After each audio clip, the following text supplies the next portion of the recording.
Bom dia, gente. Hoje é uma live, uma entrevista, uma conversa com a Ana Paula Pereira. Peço que vocês aguardem um pouquinho, que eu estou chamando ela aqui, tá bom?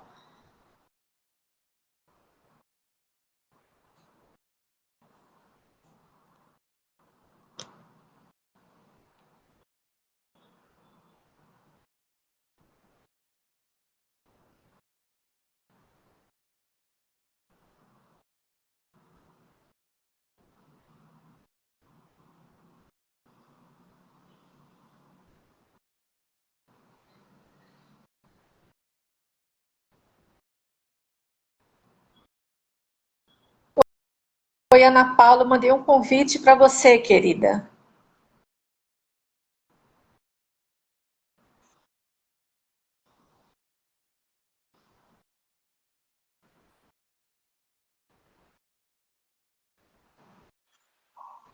Conseguimos, Ana Paula! Você está me vendo? Opa!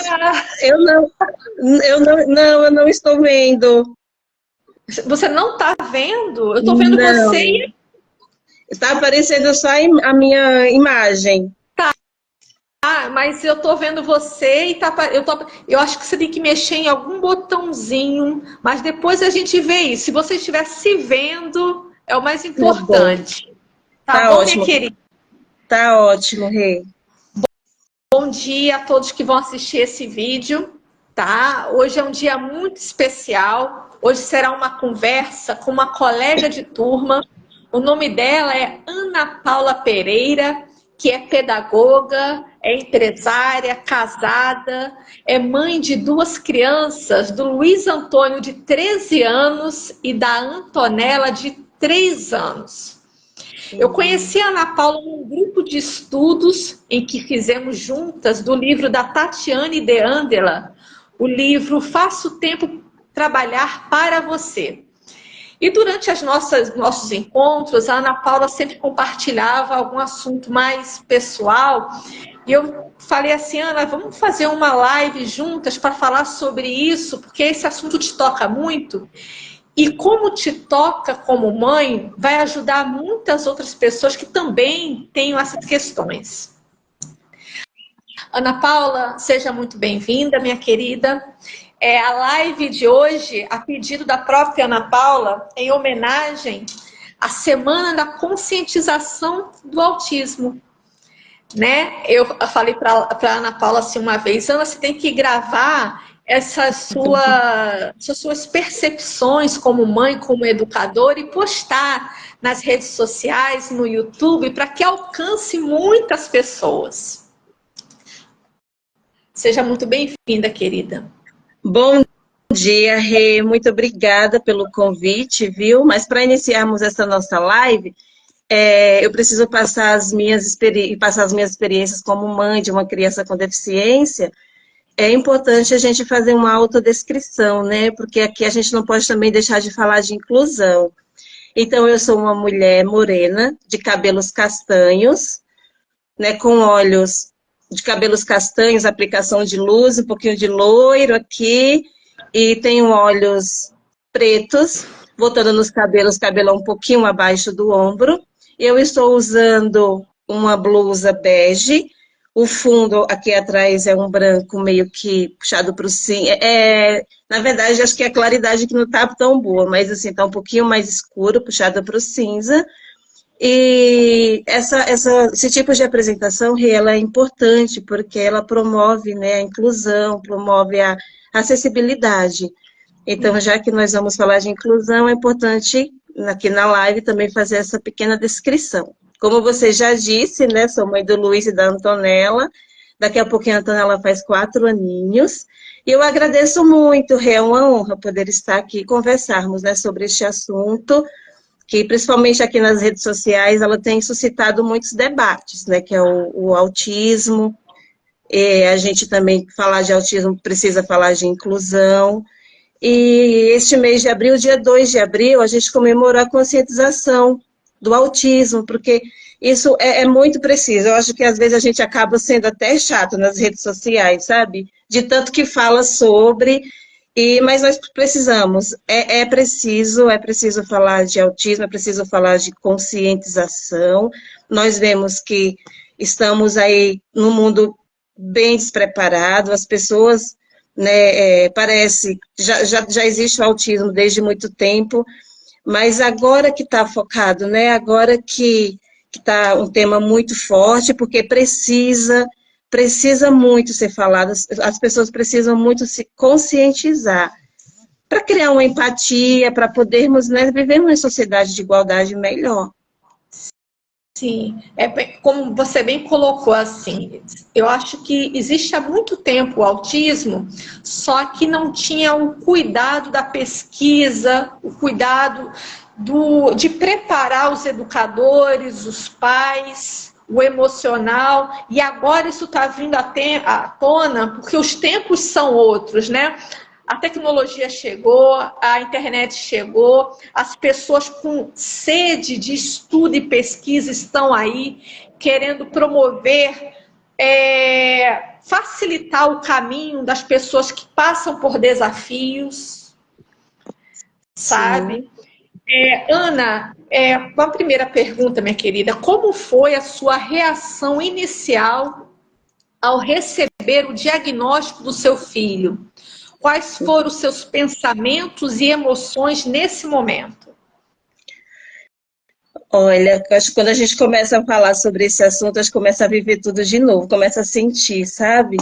E foi um conjunto de emoções mesmo, foi algo muito assim forte, né? E essa pergunta me faz olhar para trás, né? E hoje eu posso dizer que ali nasceu uma nova pessoa, né? Desculpa, Rê, não estava nos planos, mas acontece, né? Como eu falei, a gente vai viver. A gente vai viver, né? Hoje o Luiz está com 13 aninhos, então, assim, já é uma jornada, né? Já é uma caminhada vivida, e de tudo a gente passou, né? Quando se fala em deficiência, quando se fala em mãe de deficiência, de uma pessoa com deficiência. Então, assim, quando engravidamos, né, a gente cria expectativas, né? A gente cria muitas expectativas para nós, para os nossos filhos. Isso é algo comum acontecer na família, acontecer para os pais, né? E criamos muitas expectativas em ser mãe de um menino, né? Criamos planos, fizemos planos, mas agora a gente sabe, né? Nós aprendemos que nós fazemos planos, mas Deus faz outros, e de fato é isso mesmo. Os planos de Deus, ele tem sempre um plano para mim, tem um plano para você, para cada um de nós, né? E os planos de Deus na nossa vida foi ser pais do Luiz, mãe e pai do Luiz, da Antonella, que veio alguns anos depois, e também tem uma história aí, a gente pode até falar depois sobre isso, né? E nós tivemos o diagnóstico do Luiz quando ele já estava com quase 5 aninhos, assim, um diagnóstico de fato confirmado, né? Mas a gente já estava no andamento, então eu posso te dizer que todo tipo de emoção eu senti ali, porque no primeiro momento eu posso te dizer que eu fiquei feliz quando veio um sentimento de felicidade ali, mas eu vou te dizer por quê. Porque quando foi observado o atraso do Luiz, ele já estava com 1 ano e meio, né, 2 aninhos, foi quando eu coloquei ele na creche. Eu vi algumas coisas que ele já não acompanhava o desenvolvimento de outras crianças que tinha na família na época, né? Ele já não estava acompanhando. Ali foi um momento bem doloroso para mim, como mãe, para o pai, porque o Luiz eu não enxergava uma criança com deficiência ali, né? Ele nasceu perfeito, teve uma complicaçãozinha na hora do parto, mas, né, saiu do hospital perfeitinho, todo, né, e foi crescendo, foi desenvolvendo, mas quando chegou, assim, a partir do 8º mês de vida, 1 aninho de vida, a gente já viu, né, que já tinha alguma coisa ficando para trás ali. Mas mesmo assim, a gente era acompanhado pelo pediatra, no hospital de referência aqui de Guarulhos, e ele sempre falava assim, né, ele está no tempo dele, toda criança tem seu tempo. E quando nós colocamos ele na escolinha, na creche, já foi justamente para ajudá-lo, né, no desenvolvimento, convivendo com outras crianças, vamos acompanhar aí o desenvolvimento junto com as outras crianças. A gente pensou isso, mas não foi bem assim, ele realmente não conseguia se desenvolver, não conseguia acompanhar. E essa frase que eu falei agora, que o pediatra colocava, hoje eu sinto, ela me perturba muito de ouvir, porque hoje eu ainda vejo, né, ainda tenho relatos de mães, de pais, e ainda vejo profissionais da saúde, da educação falando isso. E é uma frase muito, assim, perturbadora para falar para um pai, hoje eu vejo, porque não é que toda criança tem o seu tempo, vamos esperar. Toda criança, porque existe algo que é o marco do desenvolvimento, né? E o profissional da saúde sabe disso, e o educador sabe disso. Porque a gente estuda, né? E a gente sabe, e falar isso para uma mãe, imagina lá atrás, há 10 anos atrás, 10 não, 13 anos atrás, imagina isso, era, né? A gente confiava no médico e vamos. Só que não estava, e quando eu coloquei ele na creche,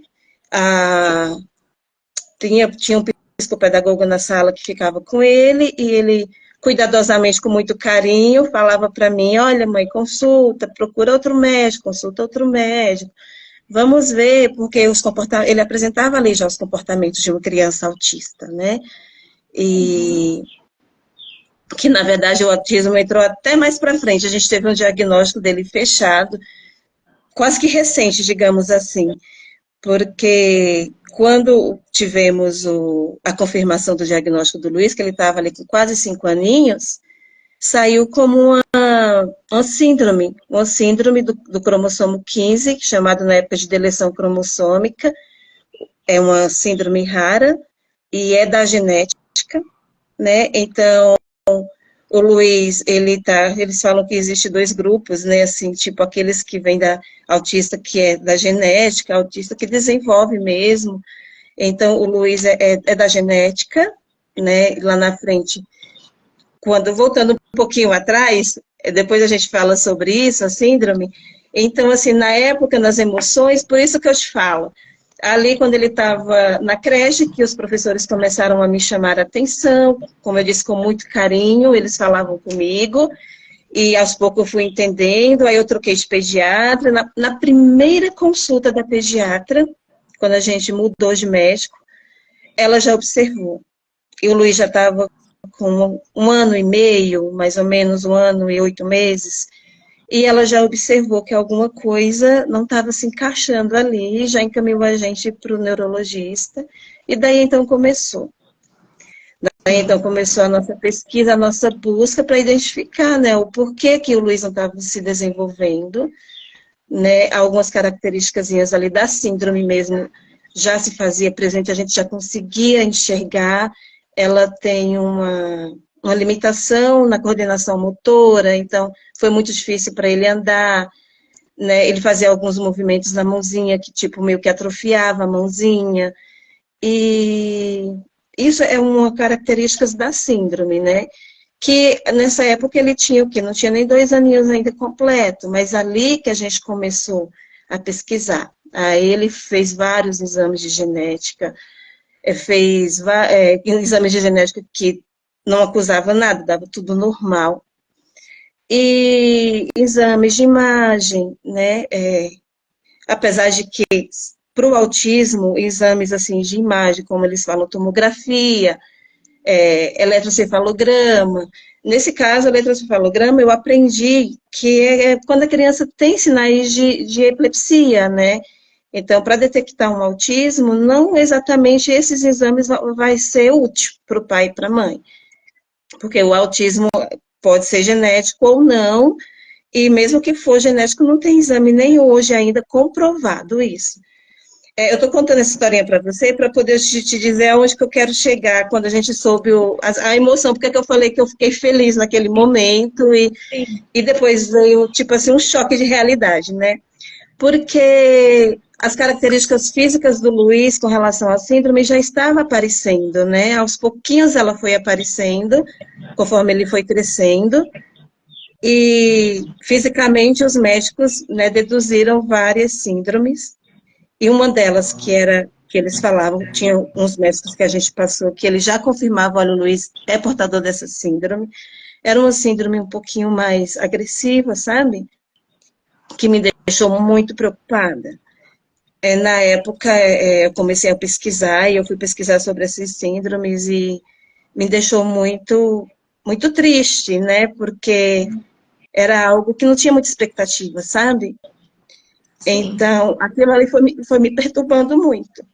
E sim, não só eu, pai, também a gente nem falava para os familiares, né? A gente foi guardando isso para nós, né? E foi um sofrimento. Quando ele sim. completou, quando. E aí, mesmo assim, os exames de genética davam, né? Conforme ia dando normal, eles iam descartando uma crise, uma síndrome. Até que a geneticista me orientou, falou, mãe, a gente vai fazer um exame mais profundo. Aí ela perguntou, você aceita? Porque, assim, é visto, você vê que alguma coisa tem. Eu não vou dizer para você que ele está no tempo dele, que toda criança tem seu tempo, não, porque ele já estava aí com quase 4 aninhos e, e não se descobriu o que ele tinha, e a cada dia ia apresentando mais ainda uma características dessa síndrome, né? E foi aí, eram os exames muito demorados, assim, demorei esse último exame para sair o resultado mesmo, ele, da síndrome dele, demorou mais de um ano para sair o resultado. O laboratório até me explicou que quando chegou o resultado lá, era uma coisa tão rara que eles nunca tinham visto, e confirmaram, pediram para confirmar o exame de novo, e depois veio a mesma coisa.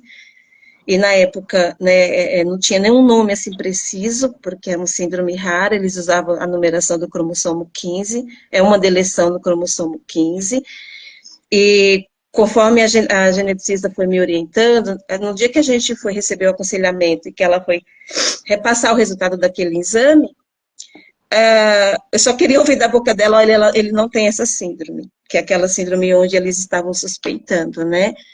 Ele não tem essa doença, que na época era muito difícil, e até hoje. Eu comecei a pesquisar sobre elas, e aquilo ali eu não sabia mesmo o que eu ia fazer, de fato, como no momento também, mesmo passando essa outra síndrome, que é que ele tem, a deleção cromossômica, hoje é chamado como Butler-Buzzard, e quando a médica falou assim, olha, mãe, ele não tem a síndrome que a gente suspeitava, ele tem uma outra síndrome, é muito próxima, mas eu posso te deixar mais tranquila, porque essa síndrome, assim, ela tem muitas características, mas dá para viver muito bem na sociedade, desde que você faça um acompanhamento, desde que ele faça reabilitação, e é algo assim raro, que a gente nem pode te dizer como que vai ser o dia de amanhã dele, né? Sim. Eu só posso te dizer assim que as pessoas que já possuem essa síndrome, elas conseguem viver muito e conseguem viver muito bem em meio à sociedade, mas vai depender muito da sua força de vontade, de levar ele, de entrar no mundo das terapias, de entrar na reabilitação, e exames, vai vir muitos exames, e ele precisa fazer para poder ele ter uma boa convivência, para poder ele viver bem. E você, a partir de agora, vai virar uma mãe pesquisadora. Ela falou isso para mim. Sim. Porque era uma síndrome rara, raríssima, muito, a maioria dos médicos que a gente já passou não conhece.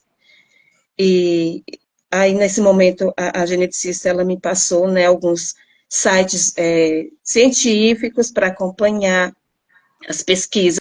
Ela me passou o nome de 2 médicos que estudam essa pesquisa, essa síndrome. E a partir de então, comecei a acompanhar a vida desses médicos e tudo que eles publicam. E pesquisei muito, até hoje, né, sempre dou uma olhadinha lá para ver se tem alguma coisa nova sobre essa síndrome, e encontrei muitos médicos onde eu passava as informações, onde eu já levava aquelas pesquisas que eu tinha sobre a síndrome para poder mostrar para eles, porque até então, até hoje, algumas pessoas, alguns profissionais ainda acham que ele tem aquela síndrome que suspeitava desde o início. Mas Sim. graças a Deus não. Por isso que eu falei, eu fiquei feliz, foi um momento assim que me deixou feliz na hora, quando ela falou que ele tinha essa síndrome rara, que tinha a possibilidade de se desenvolver bem. Então me aliviou o coração, assim, sabe? E Ô, Ana, porque a gente esperava algo pior. sim, é quando você fala assim, que você recebeu, né, a fala do médico, a cada criança tem seu tempo, e que isso para você é uma frase que é até um trauma de escutar isso, né? É, O que eu percebo, né? O porque médico, assim, ele fala de acalmar o pai e a mãe, mas ao mesmo tempo mostra a falta de pesquisa profissional dele também, porque depois de você conhecer outros médicos e eles mesmos chegaram para você e falaram assim, você vai ser uma mãe pesquisadora, né? Por que uma mãe pesquisadora? Porque você vai poder, com a sua experiência dentro de casa e com as pesquisas próprias que você faz, ajudar até os profissionais que não entendem do assunto. E escolher sim, qual sim. profissional que você quer interagir. E assim, Rê, olha para você ver como é importante a gente falar sobre isso, sobre conscientização, porque o próprio profissional da saúde, você vê, era uma síndrome rara, nova. A geneticista já tinha me orientado que eu ia encontrar muitos profissionais que não a conheciam. Então, assim, ela se dispôs, a cada pesquisa que eu fazia, que eu tinha dúvida, eu levava para ela e eu falava, doutora, eu achei isso, e ela me orientava bem. Então, assim, eu tive um ensinamento ali, sabe? Ela tinha um profissional me acompanhando, profissional da pesquisa, porque ela era pesquisadora também da parte de genética e de doenças raras, síndromes raras.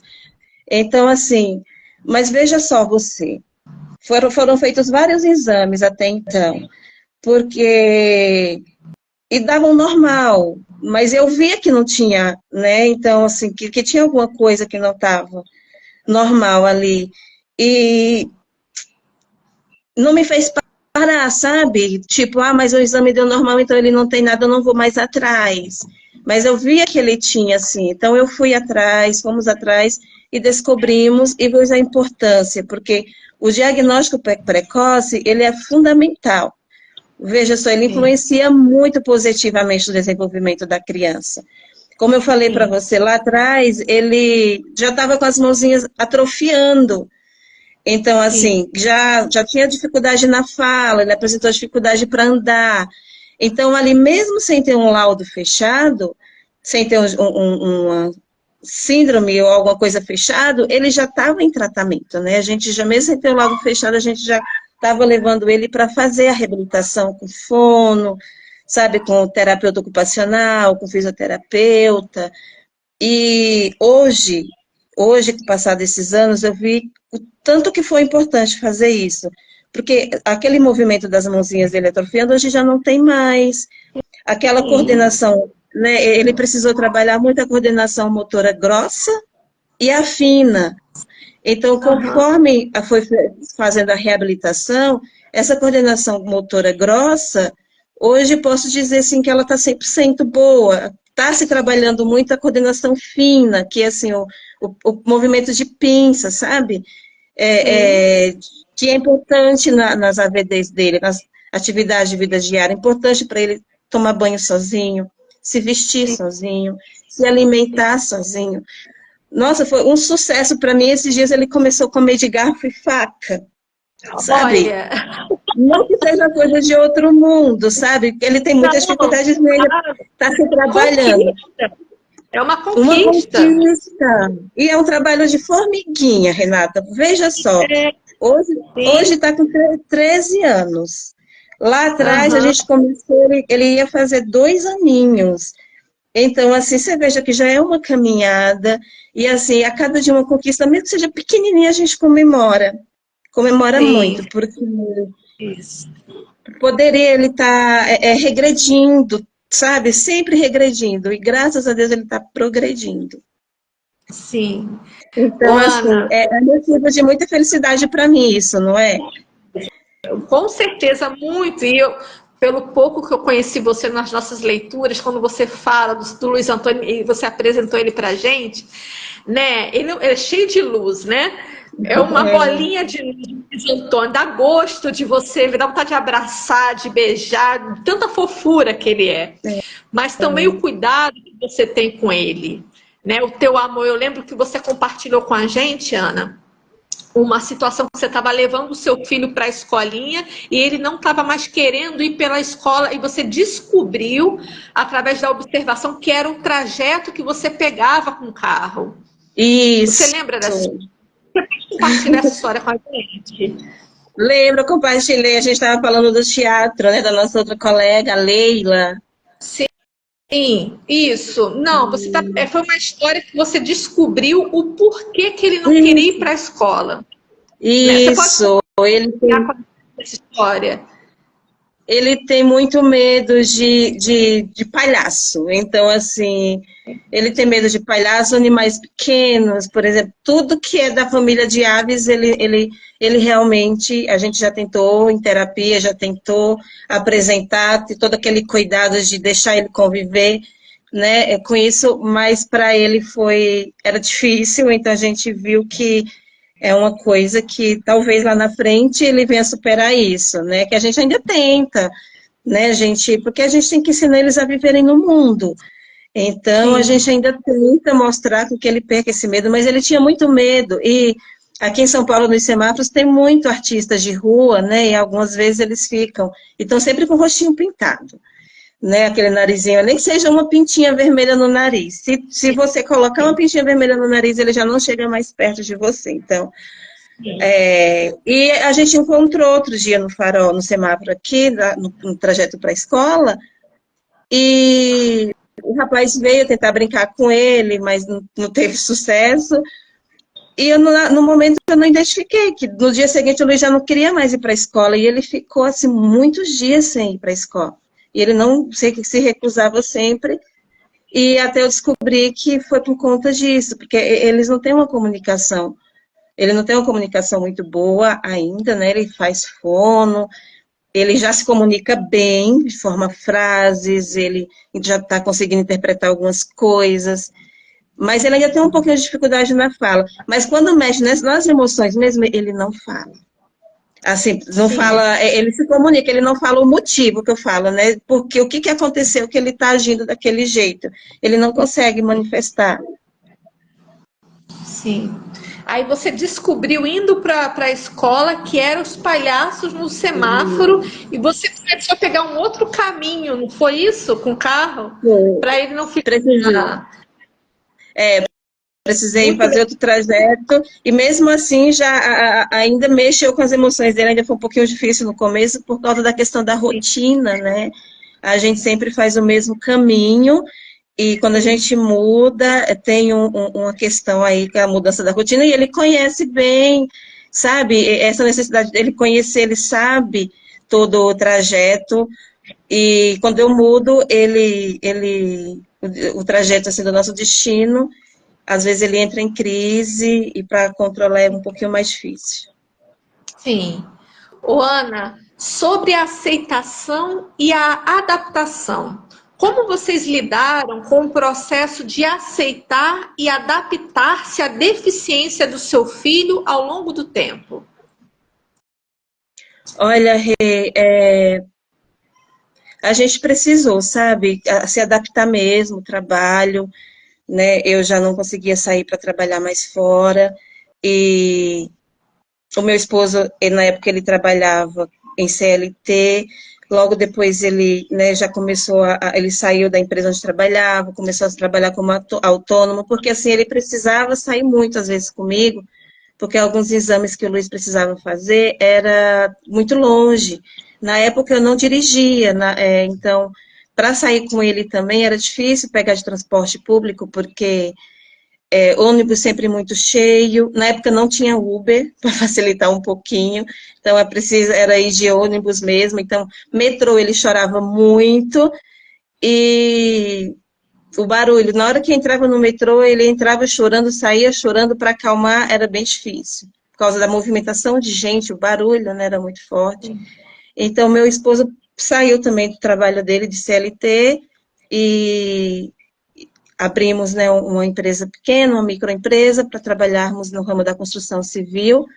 E até hoje a gente está assim, né? Ele, de manhã, eu trabalho na parte administrativa, ele sai para fazer o operacional, à tarde faço o meu trabalho de manhã com a empresa, à tarde levo o Luiz para terapia, só retorno à noite, e a gente tenta conciliar. Vai trabalho, cuido de casa e terapia para cuidar deles, então a gente vai se ajudando nessa parte aí. Então, digamos que profissionalmente a gente precisou mesmo se adaptar, né? Sim. E assim, tudo, em tudo, né? Eu precisei nessa época, eu fui vendo a necessidade de tomar mais conhecimento com relação, né, para estar ajudando o Luiz mais no desenvolvimento dele.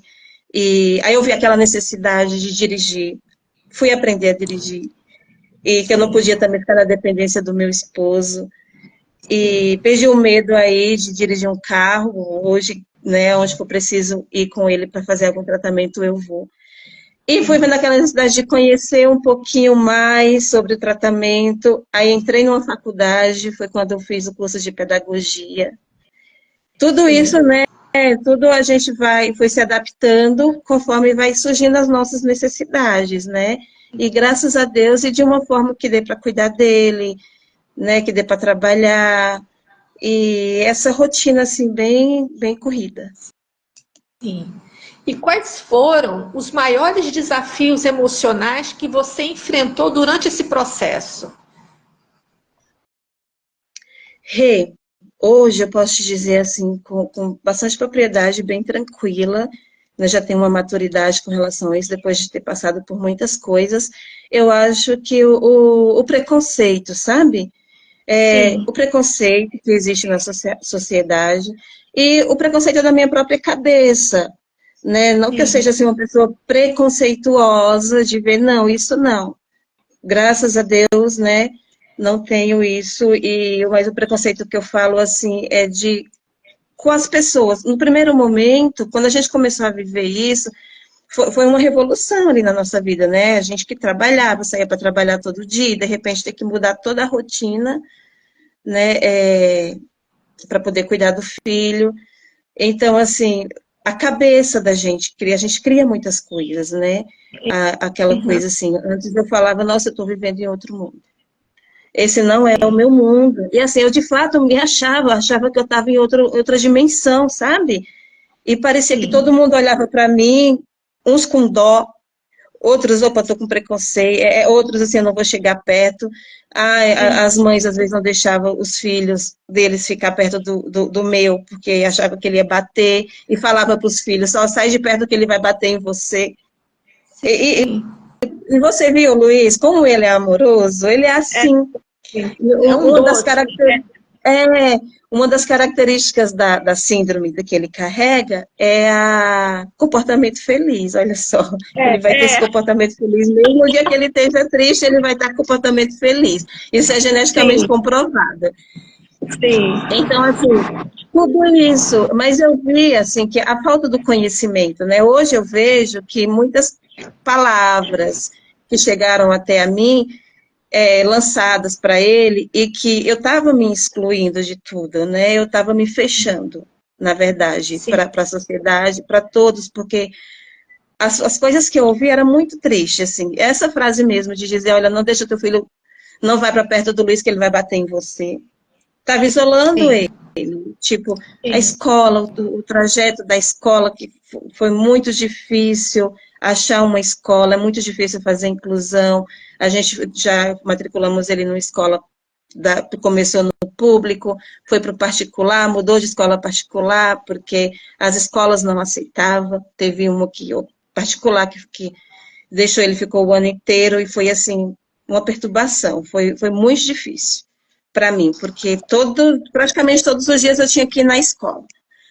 Então, assim, até chegaram em um ponto que falaram, olha, a escola não é para o seu filho, você precisa procurar outra escola para ele, e, tipo assim, a gente não quer mais ele aqui. Com outras palavras mais, né, educadas, mas foi falado exatamente isso para mim. Uma criança que na época ele estava com 3, 4 aninhos, por aí. Aham. E aí isso vai fazendo com que a gente se feche para o mundo, né? Vai fazendo com que a gente, nossa, mas por quê? Porque aí vem muitos questionamentos, né? Por que está acontecendo isso? Por que eu não vou poder colocar ele na escola por tal comportamento? E, e aquilo ali foi pesando muito, né? E foi mexendo muito com as emoções, e a gente acaba que se fechando. E nisso eu precisei, né? Eu passei por isso e eu precisei ver que eu preciso estar bem para Sim, cuidar dele, né? Para poder ele estar bem. sim. Então, assim, aquela frase, levando ele para as terapias, conversando com outras mães, conversando com os terapeutas, psicólogos, né? E tudo isso, assim, a gente vai sendo bom para a gente mesmo. Nós vamos vendo que aquilo não está acontecendo só comigo, né? Que eu sou uma mãe, que eu sou humana, que às vezes que eu fico nervosa com ele é porque eu sou mãe, é porque eu sou humana, e que as outras mães acontece isso com as outras mães, porque eu me cobrava muito isso.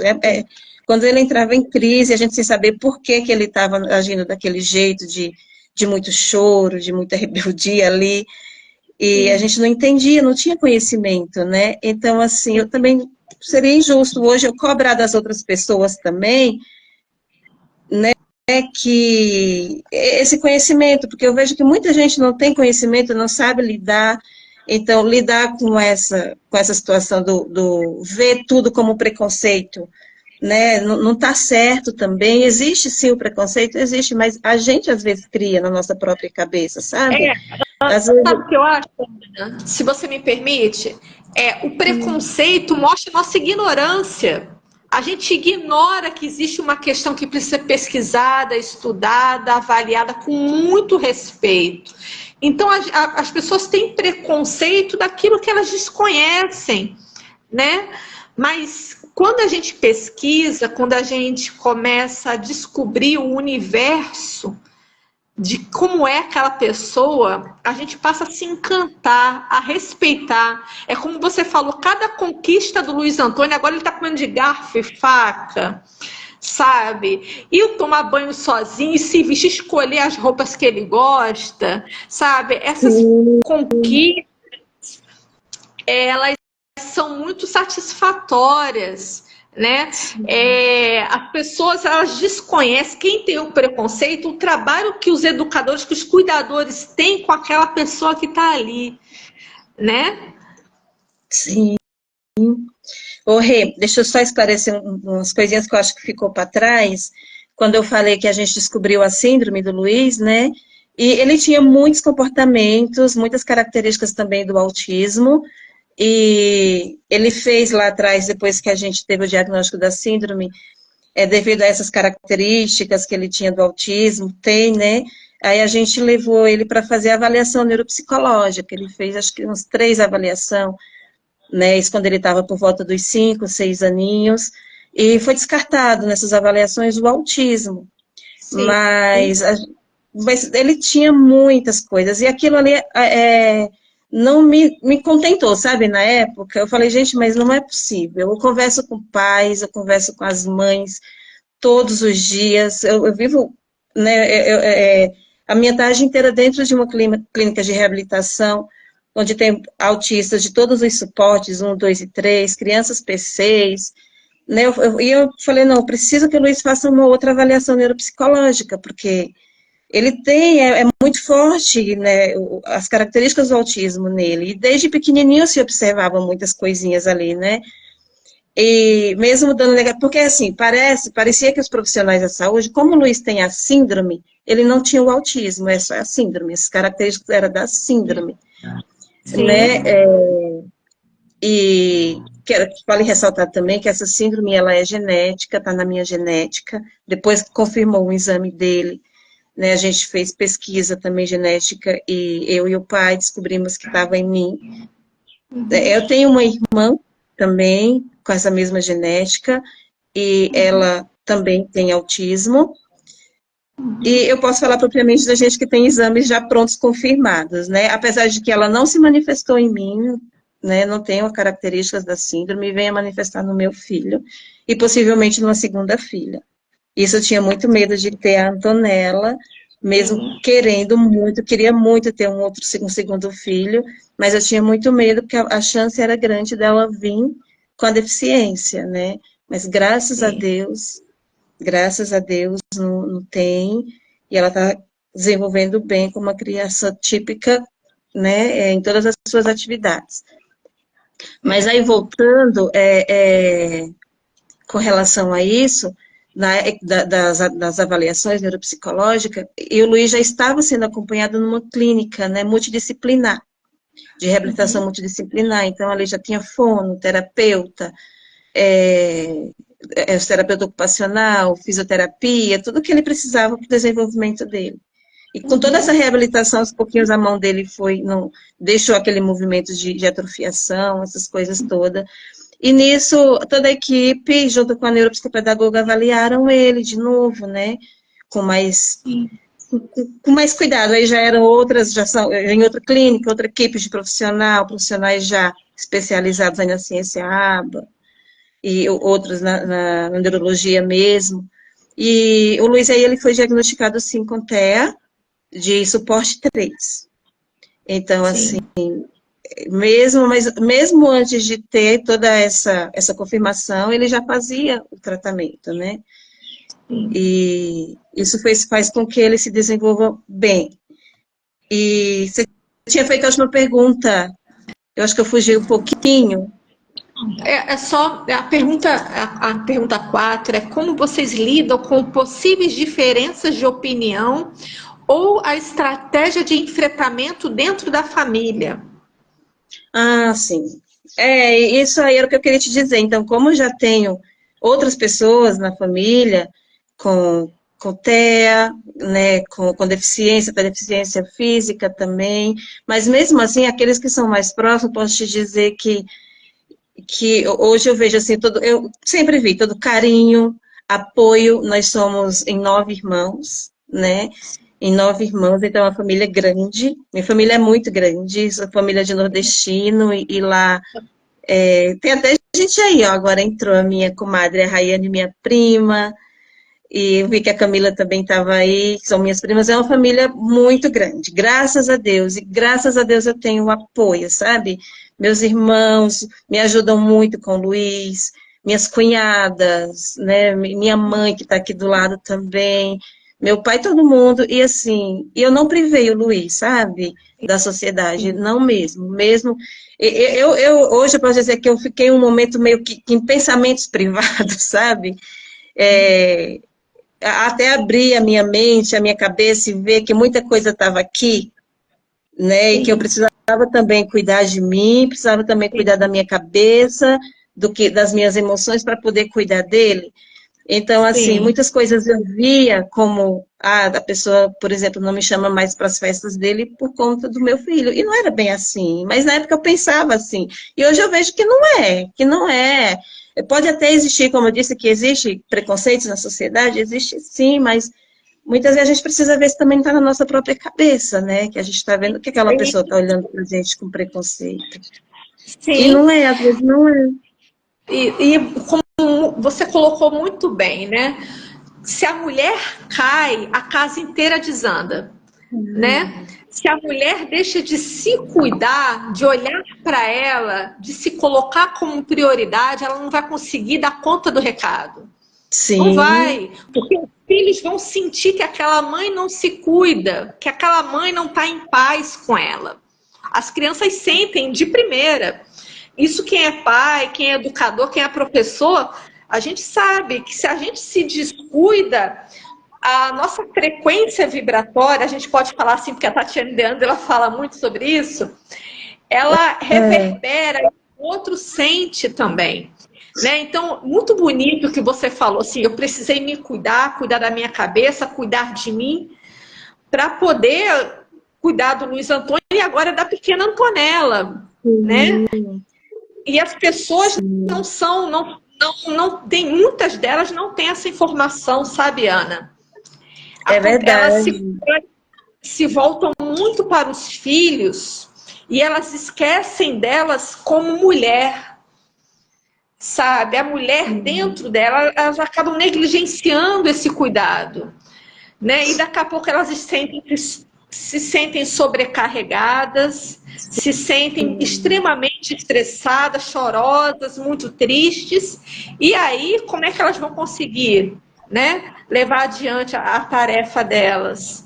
Né, sim, Ana? Sim, é verdade, Rei. Obrigada, Kelly. A Kelly é uma mãe amiga de infância, também uma mãe de uma criança com deficiência. precisa de muito apoio também. Sim, Rê, e assim, a gente precisa estar bem, sabe? Hoje, você vê, adaptação, aceitação, a gente aceita, a gente que é pai e mãe de uma criança com deficiência, a gente precisa aceitar. Uma coisa que a Tati fala também muito é sobre os dias mais importantes da nossa vida, né?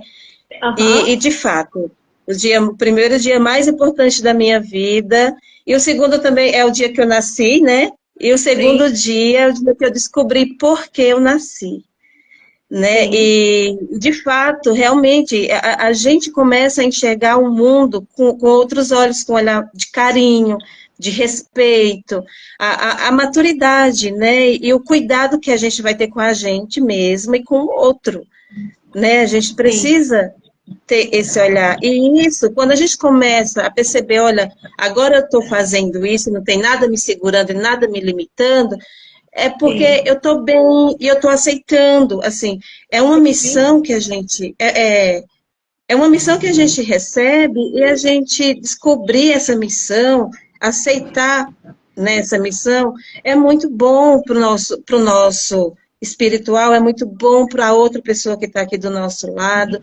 Veja só, eu poderia ter parado lá atrás, né, e ter sim, deixado lá, filho Luiz, os primeiros exames que saiu dele tudo normal, tá tudo normal, então eu não vou mais. E isso acontece muito quando a pessoa está com o coração fechado, quando está bloqueado para sim. esse conhecimento, porque aquilo ali não vai ser ruim só para o pai ou para a mãe, aquilo ali vai ser ruim, a não aceitação vai ser ruim para ele e vai ser pior ainda para a criança.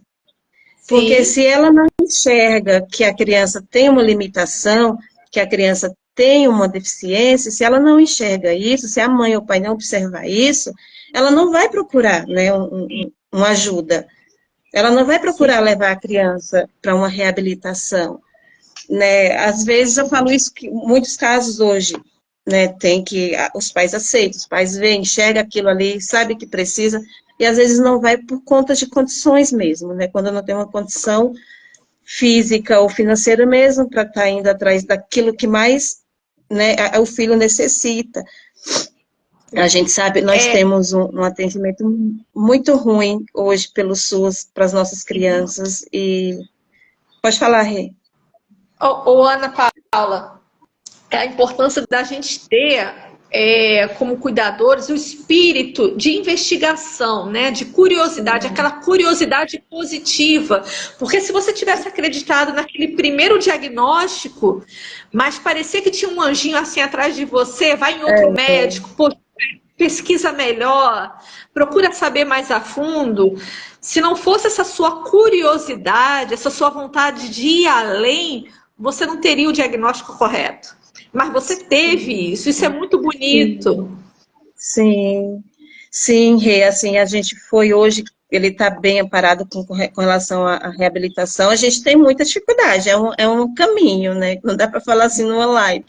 Tem muitas Sim, coisas, a luta pela inclusão, né, a luta contra os planos de saúde, que agora, nesses últimos tempos, a gente está sendo muito difícil para nós que tem filhos com deficiência, porque os planos de saúde estão cancelando os nossos planos.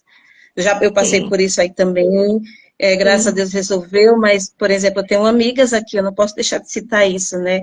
A Isa, que acabou de entrar, o plano de saúde dela foi cancelado e a filha dela está sem terapia. E isso é muito ruim. Assim, eu vi outro dia a filhinha da Isa saindo lá da clínica chorando porque ela não ia poder voltar para terapia aquela semana, né, amiga? Tá aí do lado, tá aí me vendo, ouvindo. E assim aconteceu sim. com ela e com muitos casos aqui em São Paulo, eu não sei como que está em outros estados, mas eles estão cancelando os planos de saúde das crianças autistas, e eu vi também que crianças que estão em tratamento para o câncer, e nós pais, nós mães de crianças com deficiência, temos que estar assim, o tempo todo preparado e bem psicologicamente para enfrentar tudo isso, né? É a Sim. escola, a gente lutar pela inclusão, né, um professor de apoio, um auxiliar, um AT dentro da escola, isso é preciso. Eles não conseguem ficar em sala de aula, eles têm uma dificuldade, no caso, no nosso caso aqui, o Luiz ele tem deficiência intelectual, Então, ele tem muita dificuldade para ficar na sala de aula, o TDAH, né, ele tem ele tem epilepsia de difícil controle, que hoje a gente chama de crise de ausência. Então, eu não ia me sentir segura de mandar ele para a escola sem ele ter um acompanhante lá, uma pessoa para ficar com ele, né?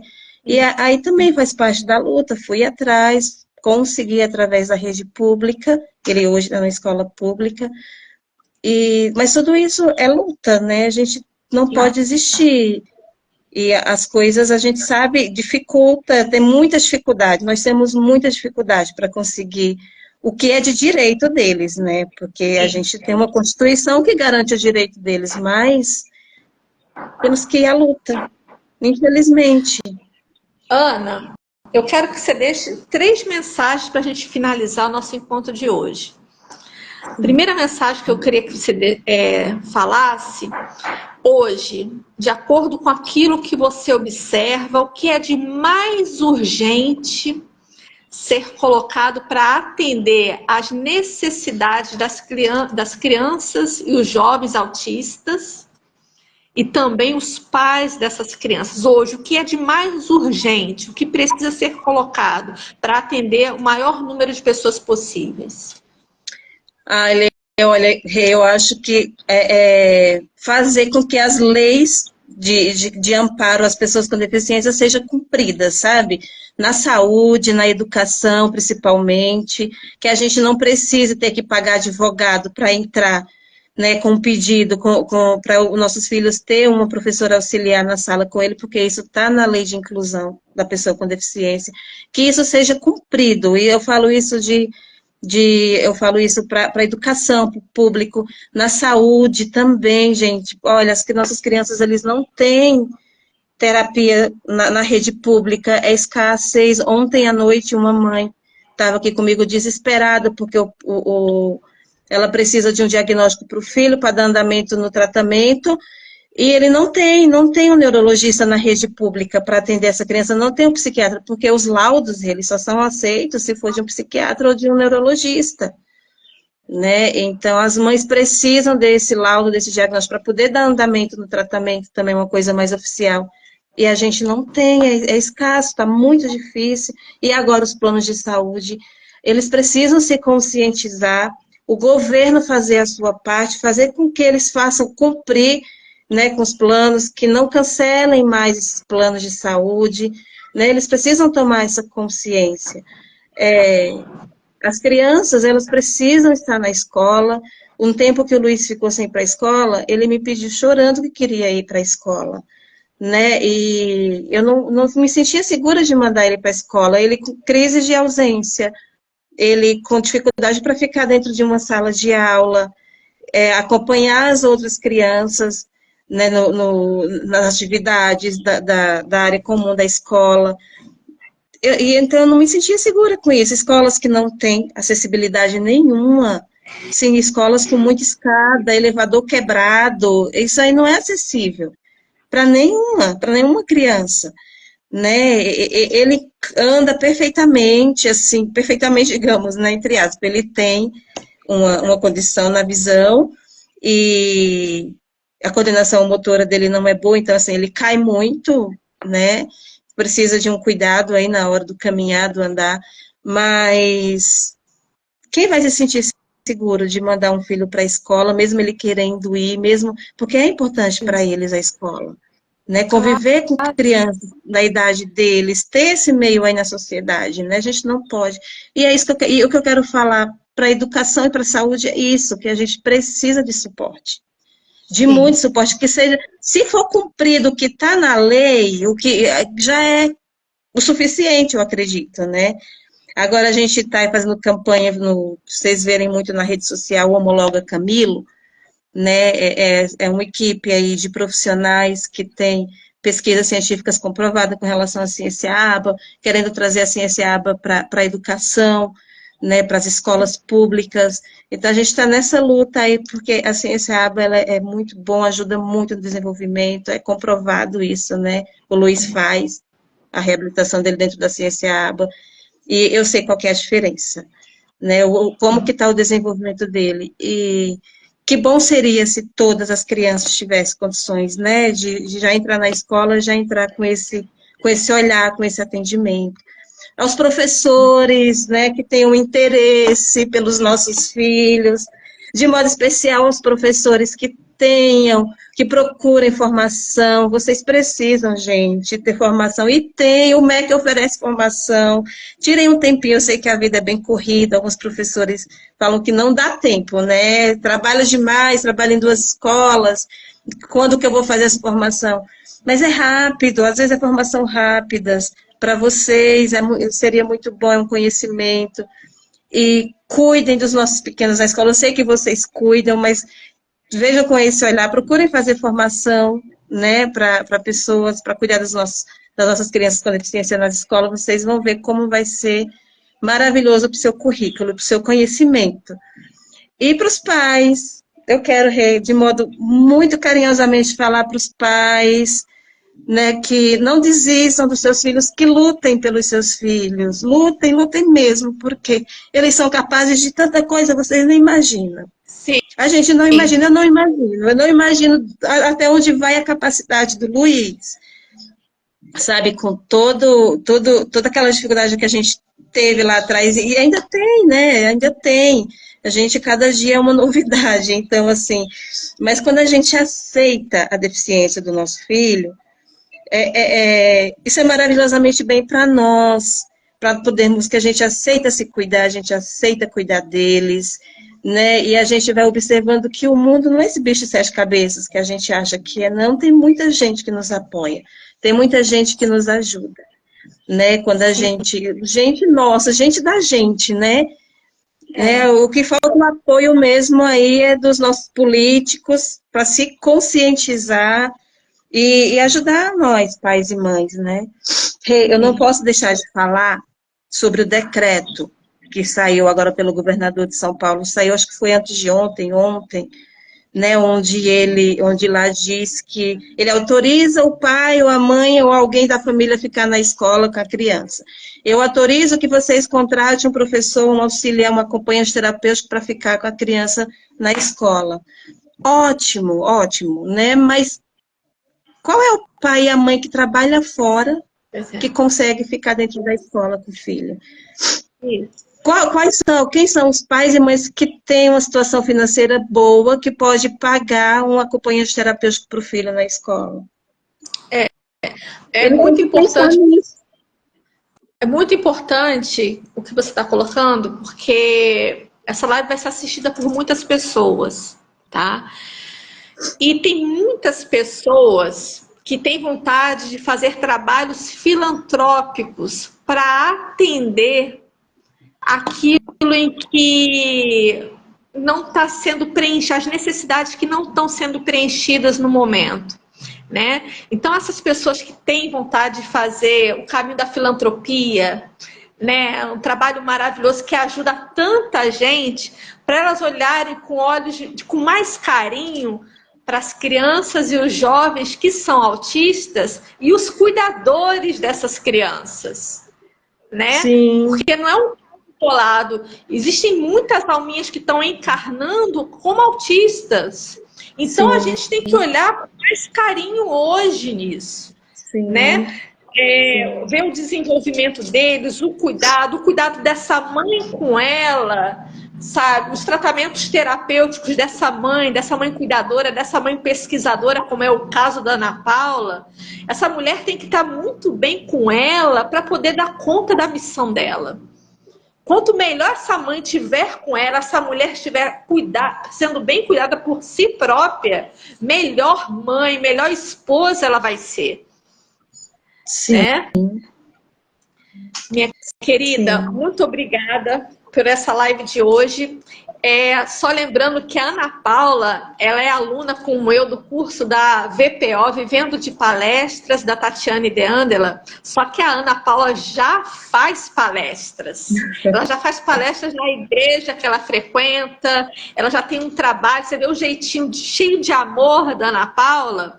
Ela é assim, gente. Por isso que o filho dela está se desenvolvendo desse jeito. Né?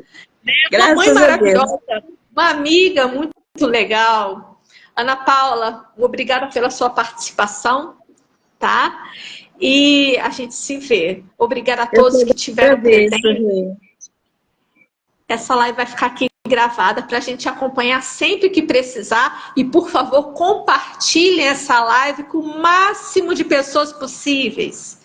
Com todas as pessoas que você sabe que pode ajudar financeiramente, mas às vezes tem um recurso, mas é tanta demanda que tem em cada região que a pessoa fica até meio perdida. Mas essa live é para falar do autismo, em homenagem a essa semana de conscientização. Se tocar o seu coração, faça N trabalhos de ajuda, preencha aquilo que o governo não está conseguindo, mas você que tem o recurso e que tem esse seu coração generoso, por favor, ajude, faça a sua contribuição. Crie trabalhos, crie projetos, crie ações filantrópicas, ONGs, para atender essas alminhas de luz que estão reencarnando. Tá bom? Obrigada, querida. Foi um prazer, viu? Obrigada. Eu que agradeço. Beijo. Tchau, gente. Obrigada.